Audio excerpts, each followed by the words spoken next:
তাণ্ডব নিয়ে তো অলরেডি তাণ্ডবের ফোরকাস্ট দেখেছি, অনেক অনেক ভালো লেগেছে। ইভেন আমি সাকিব ভাইয়ের মানে শাকিব খানের ওই যে ফোরকাস্টের ভিডিওতে আমি কমেন্টও করেছি।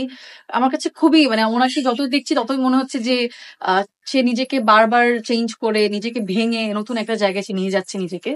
তো তাণ্ডব আশা করছি এটা তো আসলে নতুন করে বলার কিছু নেই, তাণ্ডব যে তাণ্ডব করে ফেলবে। সাথে আমি চাই উৎসবও আসলে সবার ঘরে ঘরে যাক, সবাই উৎসবটা দেখুক, সবার মুখে মুখে যেন উৎসব থাকে। তো ঈদে আসলে শুধু তাণ্ডব উৎসব ছাড়াও নীলচক্র আসছে, ইনসাফ আসছে, আরো বেশ কয়েকটা সিনেমা আসছে, টগর আসছে।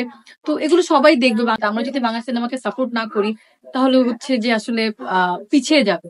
তো আমি বলবো যে সবাই প্রত্যেকটা সিনেমাই দেখবে। তাহলে আসছে আমার দ্বিতীয় সিনেমা, সেখানে আরো অভিনয় আছেন জাহিদ হাসান, চঞ্চল চৌধুরী, অপি করিম, জয়া হাসান, আফসানা মিমি।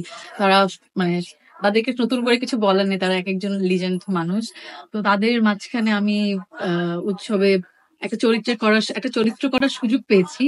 আর যেই চরিত্রটাকে ঘিরেই আসলে পুরো বলবো কাহিনী। তো আমি করেছি বেসিক্যালি আফসানা মিমির ছোটবেলা। তো আমার বড়বেলা হচ্ছে আফসানা মিমি, আমার অনেক পছন্দের একজন আফসানা মিমি। তো আমারও ভালো লাগছে যে তার ছোটবেলার চরিত্র আমি করেছি।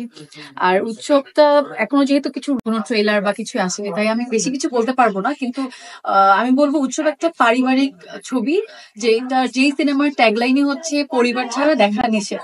তো আমি সবাইকে বলবো অবশ্যই আপনাদের পরিবার নিয়ে এই সিনেমাটা দেখবেন, একা গিয়ে দেখা যাবে।